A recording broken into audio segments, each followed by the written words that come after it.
ज्यामुळे तुझी शान आहे, दे सलाम या तिरंग्याला ज्यामुळे तुझी शान आहे.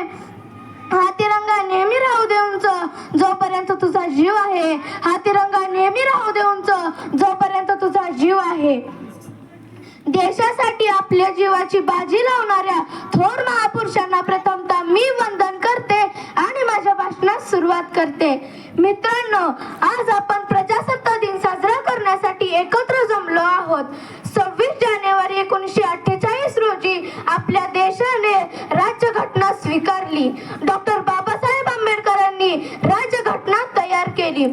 खरंच आजचा हा दिवस सोन्याचा दिवस आहे असे म्हणावेच लागेल. म्हणूनच म्हणते, चला करूया संविधानाचा आदर आज, चला करूया संविधानाचा आदर आज. ज्याने दिलं आपणास जगण्याचा शिकण्याचा अधिकार, ज्याने दिलं आपणास जगण्याचा शिकण्याचा अधिकार.